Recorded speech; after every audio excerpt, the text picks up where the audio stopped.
Village food waste Bengal চ্যানেলে তোমাদের অনেক অনেক স্বাগতম জানাই। তো বন্ধুরা, আজকে আমি একটি নতুন ধরনের রেসিপি নিয়ে চলে এসেছি।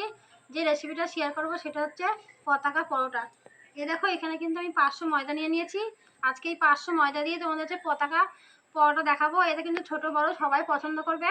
ছোটরা কিন্তু অনেক সময় বায়না করে বিভিন্ন টিফিন নেওয়ার জন্য স্কুলে, তখন তোমরা এরকম এরকম পরোটা বানিয়ে দেবে, ওরা ভীষণ ভালো খাবে। আবার অনেক দাদা ভাইরা আছে অফিসে কর্মস্থানে কাজ করে, তাদেরকেও কিন্তু এরকম টিফিন করে দেবে, খুব সুন্দর হবে টিফিনটা খেতে। এই পতাকা পরোটার সঙ্গে তোমরা আলুদম দিয়ে, চিকেন দিয়ে বা অনেক কিছু দিয়ে যেরকম তরকারি করে খেতে পারবে। তো তোমরা কিন্তু পুরো ভিডিওটা দেখবে, আশা করি তোমাদের ভালো লাগবে। তাই চলো কী কী লাগে দেখানো যাক। পতাকা পরোটা বানাতে লাগবে ময়দা। এখানে আমি 500 গ্রাম ময়দা নিয়েছি। আজকে আমি 500 গ্রাম ময়দা দিয়ে তোমাদের দেখাবো, তোমরা বেশি করেও বাড়িতে আমি তৈরি করে খেতে পারবে। দুটো শুকনো লঙ্কা, আদা কুচি, 5 ফোড়ন, গোটা জিরে, সামান্য পরিমাণে নুন, কাঁচা লঙ্কা কুচি, পেঁয়াজ কুচি, ধনেপাতা কুচি, মৌরি, সামান্য পরিমাণে চিনি, এগুলো লাগবে পতাকা পরোটা তৈরি করতে।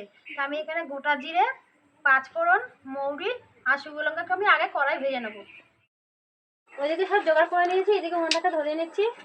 তো উনুনটাকে ধরে নিয়েছি, উনুনের উপর কড়াটা বসিয়ে দিলাম। কড়া একটু গরম করে নেবো। কড়াটা গরম হয়ে গেছে, কড়ার মধ্যে দুটো শুকনো লঙ্কা দিয়ে দেবো, সামান্য পরিমাণে মৌরি দিয়ে দেবো, গোটা জিরে, 5 ফোড়ন, এগুলো একটু হালকা ভেজে নেবো। দেখো, এবার নামিয়ে নেবো।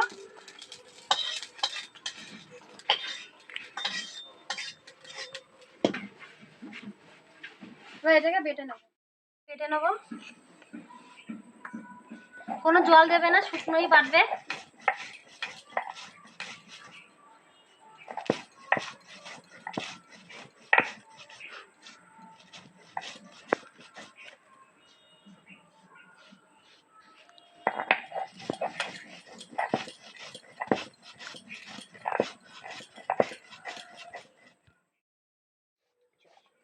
এই যে বাটা হয়ে গেছে। একটা আলাদা পাত্র নিয়ে নিয়েছি। এই পাত্রের মধ্যে আমি 500 গ্রাম ময়দা নিয়ে নেব।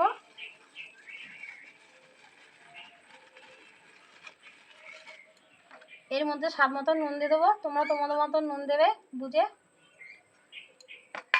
সামান্য পরিমাণে চিনি দিয়ে দেবো,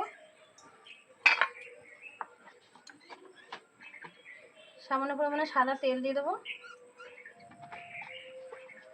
দিয়ে ভালো করে মিক্স করে নেবো।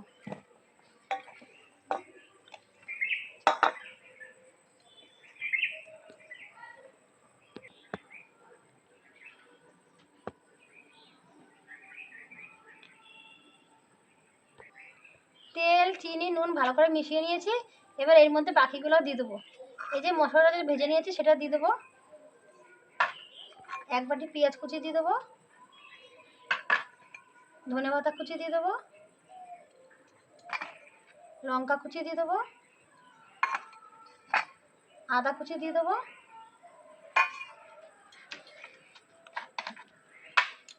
একটু মিক্স করে নেবো। দিয়ে অল্প অল্প জল দিয়ে একটা ডো তৈরি করে নেবো। বেশি করে জল দেবে না, তাহলে পাতলা হয়ে যাবে। অল্প অল্প জল দিয়ে ভালো করে মেখে নেবে, যেমন আটা মাখো তোমরা, তেরকম একটা ডো তৈরি করে নেবো।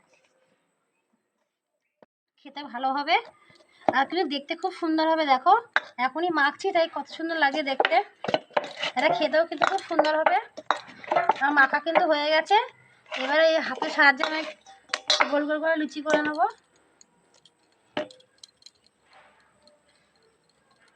খুব বড় করব না, খুব ছোট করব না, মাঝারি মতন করব। এই যে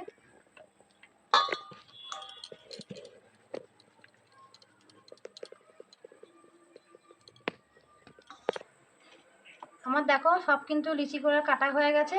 আর দেখো 500 ময়দা কিন্তু বেশ কয়টা হয়ে যাবে, দেখি তো 4টে 8টা 10টা বেশ পরোটা হয়ে যাবে। এবার এগুলো একটু বেলে নেব।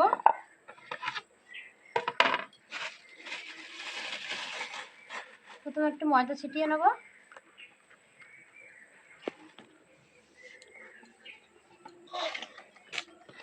খুব গোল করবে না, একা ফাঁকা হলে কোনো ব্যাপার নেই।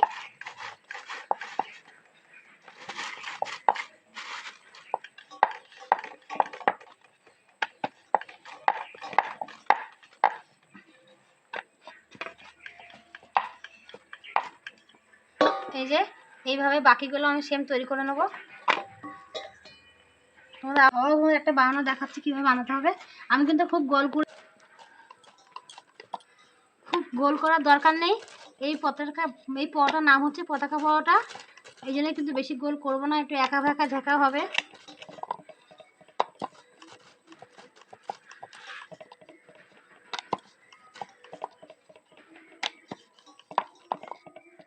যে বাকিগুলো সেম আমি এইভাবে তৈরি করে নেব। সমস্ত পরোটাগুলোকে বেলে নিয়েছি, দেখো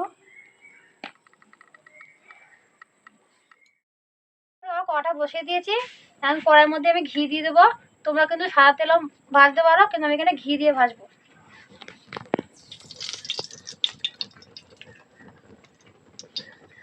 ঘিটা একটু কড়াতে লাগিয়ে নেবো চারপাশটা। উনানটা কিন্তু খুব সুন্দর আগুনটা ধরেছে। এবার এই ঘিয়ের মধ্যে এটা দিয়ে দেবো পরোটাটা। তোমরা কিন্তু সাদা তেল দিয়েও ভাজতে পারো। এবার এই পিঠটা উল্টিয়ে দেবো।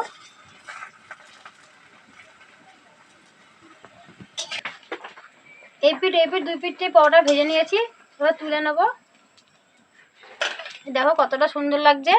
আমি আবার কড়াতে ঘি দেবো, ঘিটা নাড়াচাড়া দিয়ে নেবো। আবার একটা পরোটা এর মধ্যে ঘিয়ের মধ্যে দিয়ে দেবো। ছোটটা কিন্তু ঘি দিয়েই পরোটা ভাজা ভালো খায়, যে যেরকম খায়, অনেকে সাদা তেল দিয়েও পছন্দ করে। সমস্ত পরোটাগুলো ভেজে নিয়েছি, দেখো কতটা সুন্দর লাগছে। দেখুন খেতে কিন্তু খুব সুন্দর হবে, আর এটা ছোট বড় সবাই পছন্দ করবে। তোমরা একটা কমেন্ট করে জানাবে এই রেসিপিটা কেমন লাগলো। দেখো কতটা সুন্দর। এই রেসিপিটা তোমাদের কেমন লাগলো তোমরা কিন্তু অবশ্যই কমেন্ট করে জানাবে। আর তোমরা কিন্তু আমার পাশে থাকবে, আমাকে এগিয়ে যেতে সাহায্য করবে, আমি তোমাদের কাছে নতুন নতুন রেসিপি আরও শেয়ার করতে পারি। ধন্যবাদ, পরে ভিডিওতে দেখা হবে।